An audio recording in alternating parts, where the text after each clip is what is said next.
Children, இப்போ நம்ம தமிழில் ஃபஸ்ட் லெசன் இயல் 1 உரைநடை பார்க்க போகிறோம். அதனோட ஹெட்டிங் வாரி தந்த வள்ளல். குழந்தைகள் அழுதபடி, அம்மா பசிக்கிறது, சோறு போடுங்கள். நங்காய், குழந்தைகள் ஏன் அழுகின்றனர்? உணவு கொடுக்கக்கூடாதா?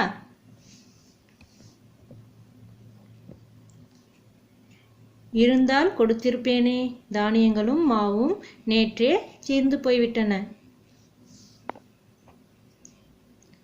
இந்த நிலைக்கு நானும் ஒரு காரணமாகிவிட்டேனே, என்ன செய்வேன்? அயனி, நான் ஒரு யோசனை சொல்லட்டுமா? சொல் நங்காய், நீ சொல்லும் யோசனையால் நம் குழந்தைகள் பசி நீங்கட்டும். கொல்லிமலை அரசர் வல்வில் ஓரியை சென்று கண்டு வாருங்கள். அள்ளி கொடுக்கும் வள்ளல் என்று எல்லாரும் கூறுகின்றார்களே. ஆம், நானும் கேள்விப்பட்டுள்ளேன். வீரத்திலும் கொடை திறத்திலும் சிறந்தவர். இப்போதே செல்கிறேன். ஆம், நானும் கேள்விப்பட்டுள்ளேன். வீரத்திலும் கொடை திறத்திலும் சிறந்தவர். இப்பொழுதே செல்கிறேன். சென்று வாருங்கள். தாங்கள் வரும் வழி நோக்கி எங்கள் விழிகள் பார்த்திருக்கும்.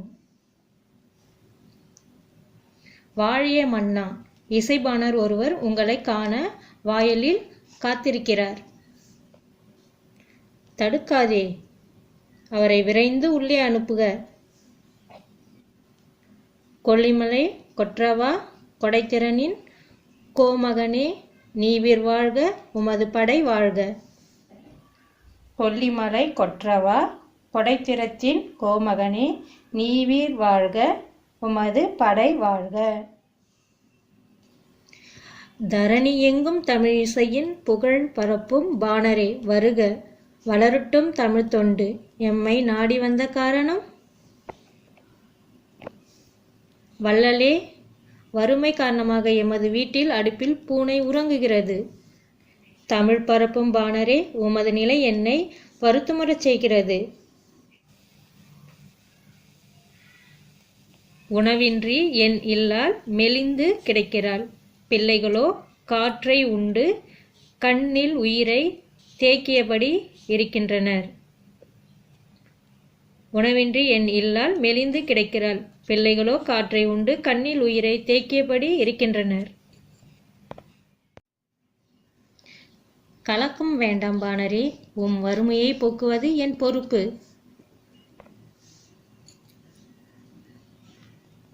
மரம் பழுத்து எல்லோருக்கும் பயன் தருவது போல எம் துயர் துடைத்து உதவுங்கள். மரம் பழுத்து எல்லோருக்கும் பயன் தருவது போல எம் துயர் துடைத்து உதவுங்கள். ஆகட்டும் பாணரே. அமைச்சரே வாருங்கள். இப்பாணரின் குடும்பம் பல தலைமுறைகள் வாழ வழி செய்திடுங்கள். அப்படியே அரசே, தங்கள் ஆணைப்படி செய்கிறோம். பொற்காசுகளை அள்ளித்தருக. அணிமணிகளும் களிர்களும் அனுப்பிடுக. பற்பல பரிசுகளை பேழைகளில் நிறைத்து அனுப்பிடுக. பொற்காசுகளை அள்ளித்தருக. அணிமணிகளும் களிர்களும் அனுப்பிடுக. பற்பல பரிசுகளை பேழைகளில் நிறைத்து அனுப்பிடுக. தங்கள் ஆணைப்படி அனைத்தையும் அனுப்பி வைக்கிறேன் அரசே. கற்ற கல்வி அறியாமை அகற்றுதல் போல உற்ற துயர் துடைக்கும் வள்ளலே, உங்களின் குன்றா புகழ் கொடைப்பண்பு ஓங்குக. வாழ்க வாழ்க, நீவீர் வாழ்க. கற்ற கல்வி அறியாமை அகற்றுதல் போல உற்ற துயர் துடைக்கும் வள்ளலே, உங்களின் குன்றா புகழ் கொடை பண்பு ஓங்குக. வாழ்க வாழ்க, நீவீர் வாழ்க. போய் வாரும் பாணரே, நீரும் உமது சுற்றத்தாரும் குறைவின்றி நீடூழி வாழ்க. படிப்போம், சிந்திப்போம், எழுதுவோம். படிப்போம், சிந்திப்போம், எழுதுவோம். சரியான சொல்லை தெரிவு செய்து எழுதுக. பொற்காசு, இச்சொல்லை பிரித்து எழுத கிடைப்பது. பொற்காசுனா பொண்ணு, பொண்ணு காசு தான் பொற்காசுன்னு சொல்லுவோம். பொன், பொன் ப்ளஸ் காசு, அதுதான் பொற்காசு. பொற் ப்ளஸ் காசு அதெல்லாம் டிக் பண்ணக்கூடாது. ஏன்னா பொன், தங்க நகை இருக்கு இல்லையா, அதுதான் பொன். பொன் ப்ளஸ் காசு பொற்காசு. கொடைத்திறம், இச்சொல்லை பிரித்து எழுத கிடைப்பது. கொடைத்திறம், இச்சொல்லை பிரித்து எழுத கிடைப்பது. கொடை ப்ளஸ் திறம், கொடை ப்ளஸ் திறம், கொடைத்திறம்.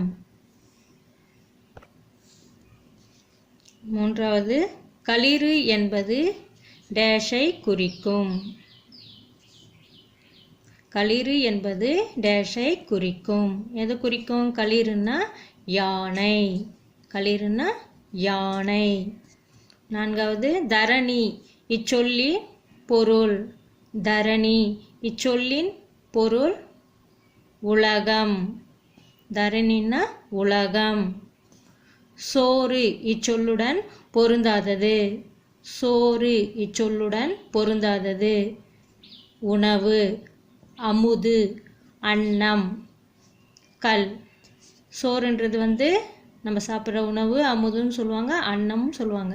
கல்ன்றது கல், அது தவறான ஆன்சர். சரியா? பொருந்தாதது எது? கல், கல்.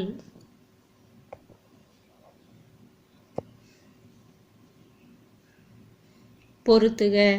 பேழை, பெட்டி, மாறி, மழை, வாயில், வாசல், ஆணை, கட்டளை, இரவல், கடன்.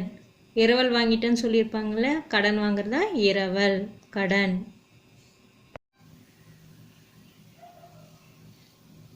வினாக்களுக்கு விடையளிக்க. பாணனின் குழந்தைகள் பசியால் வாட காரணம் என்ன? பாணனின் குழந்தைகள் பசியால் வாட காரணம் என்ன? உங்களுக்கு தெரியும் இல்லையா எதுக்கு அவங்க அழுதாங்கன்னு? பசிக்கிறதால தான் அவங்க அழுதுட்டு சாப்பாடு கேட்பாங்க. அதுதான் இங்கே நீங்கள் எழுதணும். இங்கே என்ன எழுதணும்னா, பாணனின் குழந்தைகள் பசியால் வாட காரணம் என்னன்னு இருக்கு இல்லையா, அந்த எண்ணெய் விட்டுறணும். என்ன பண்ணணும்? எண்ணெய் விட்டுறணும். கட் பண்ணிவிட்டு, பாணனின் குழந்தைகள் பசியால் வாட காரணம் அவர் வீட்டில் தானியங்களும் மாவும் தீர்ந்துவிட்டது. அவர் வீட்டில் தானியங்களும் மாவும் தீர்ந்துவிட்டது.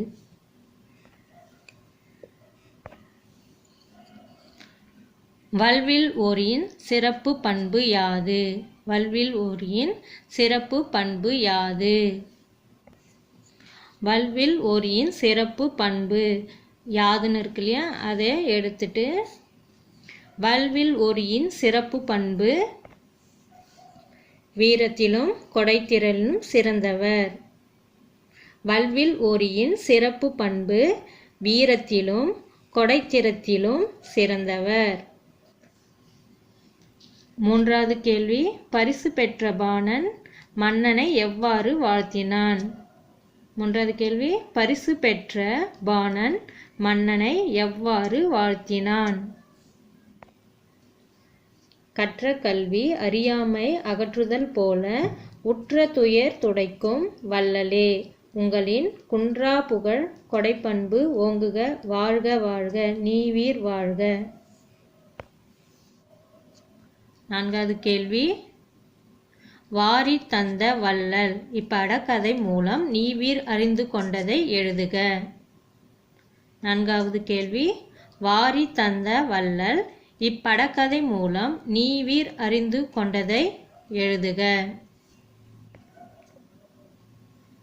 விடை, தமிழுக்கு புகழ் சேர்க்கும் விதமாக தமிழ் பாடும் புலவர்களையும் பாணர்களையும் பரிசு பொருள்கள் கொடுத்து அவர்கள் மகிழ்ச்சியுடன் வாழ மன்னர்கள் உதவி செய்துள்ளனர் என்பதை வாரி தந்த வள்ளல் இப்படக்கதை மூலம் அறிந்து கொண்டோம். இ. சிந்தனை வினா. வல்வில் ஒரியைப் போல் ஈகை குணம் உனக்கிருந்தால் நீ யாருக்கெல்லாம் உதவி செய்வாய்? இதுக்கான கருத்தை நீங்களே உங்களுக்கு சொந்த நடையில் எழுதுங்க. உ. உரைப்பகுதியை படித்து வினாக்களுக்கு விடை எழுதுக. குப்பன் 5ஆம் வகுப்பு படிக்கிறான். தான் செய்யும் செயலில் யாரும் குறுக்கிடக்கூடாது என்று எண்ணுவான். சுதந்திரமாக செயல்பட வேண்டும் என்பதே அவன் ஆசை. ஒரு நாள் அவன் பட்டம் விட்டு கொண்டிருந்தான். அப்போது அவனுடைய தந்தை அங்கு வந்தார். அந்த பட்டத்தை பார்க்கும்போது உனக்கு என்ன தோன்றுகிறது என கேட்டார். அதற்கு குப்பன், அந்த நூல் பட்டத்தின் சுதந்திரத்தை தடுத்து கொண்டிருக்கிறது என்றான். உடனே அவன் தந்தை பட்டத்தின் நூலை அறுத்து விட்டார். பட்டம் தடுமாறி கீழே விழுந்தது. இப்பொழுது பார், வரையறைக்குட்பட்டு நூலுடன் இருக்கும்போது அந்த பட்டம் எவ்வளவு அழகாக பறந்து கொண்டிருந்தது. ஆனால்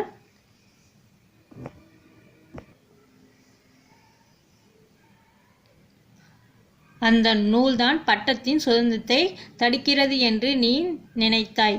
இப்போது என்ன ஆயிற்று? நூல் அருந்ததும் நிலை தடுமாறி அந்த பட்டம் கீழே விழுந்துவிட்டதே. அதே போல்தான் நம் வாழ்க்கையும் நூலர்ந்த பட்டமாய் இருந்தால் நாமும் வாழ்வில் தடுமாறக்கூடும் என்று கூறினார். இதில் 3 கேள்வி கொடுத்துருக்காங்க. அதுக்கு நம்ம பதிலை பார்ப்போம். 1வது, குப்பன் எந்த வகுப்பில் படிக்கிறான்? குப்பன் எந்த வகுப்பில் படிக்கிறான்? விடை, குப்பன் 5ஆம் வகுப்பு படிக்கிறான். விடை, குப்பன் 5ஆம் வகுப்பு படிக்கிறான்.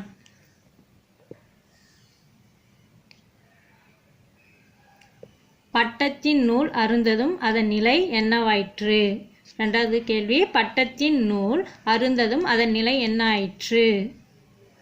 நூல் அருந்ததும் நிலை தடுமாறி அந்த பட்டம் கீழே விழுந்துவிட்டதேன்னு இருந்தது இல்லையா? அந்த தே மட்டும் நம்ம அடிச்சுட்டு தூவாக மாற்றிக்கணும். விழுந்து விட்டது. அப்போ தான் அந்த தொடர் முற்று பெறும். அதனால் தூன்னு போடணும். விட்டதே என்ன ஆச்சரியக்குறி வந்துடும். அதே தூ போட்டோம்னா அந்த தொடர் சென்டென்ஸ் முடிஞ்சு முற்றுப்புள்ளி முடிஞ்சிடும். நூல் அருந்ததும் நிலை தடுமாறி அந்த பட்டம் கீழே விழுந்துவிட்டது. 3வது கேள்வி, இக்கதையின் மூலம் நீங்கள் அறிந்து கொண்டது என்ன? நம் வாழ்க்கையும் நூலருந்த பட்டமாய் இருந்தால் நாமும் வாழ்வில் தடுமாறக்கூடும். விடை, நம் வாழ்க்கையும் நூலர்ந்த பட்டமாய் இருந்தால் நாமும் வாழ்வில் தடுமாறக்கூடும்.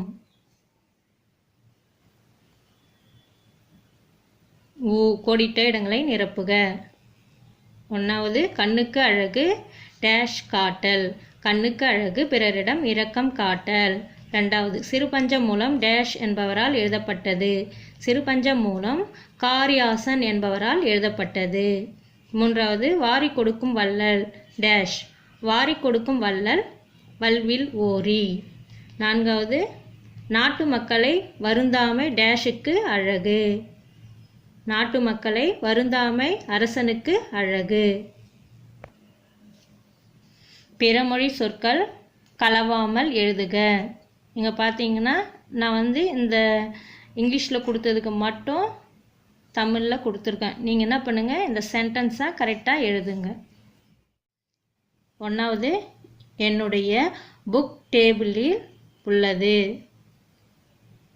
புக் டேபிளில் இருக்கு இல்லையா? அதுக்கு தமிழ் வார்த்தை புத்தகம் மேசையில். சரியா? என்னுடைய புத்தகம் மேசையில் உள்ளது. என்னுடைய புத்தகம் மேசையில் உள்ளது. 2வது, நான் டிவியில் நியூஸ் பார்த்தேன். டிவியில் நியூஸ்னு இருக்கு இல்லையா? அதுக்கு தொலைக்காட்சியில் செய்தி. தொலைக்காட்சியில் செய்தி. எப்படி எழுதணும்? நான் தொலைக்காட்சியில் செய்தி பார்த்தேன். நான் தொலைக்காட்சியில் செய்தி பார்த்தேன். தை மாதம் 1 நாள் பொங்கல் ஃபெஸ்டிவல் கொண்டாடினான். இங்கே என்ன இருக்குது? ஃபஸ்ட்டுன்னு இருக்கு இல்லையா? அதுக்கு முதல்.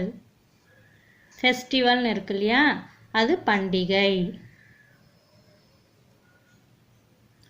தை மாதம் முதல் நாள் பொங்கல் பண்டிகை கொண்டாடினான். தை மாதம் முதல் நாள் பொங்கல் பண்டிகை கொண்டாடினான்.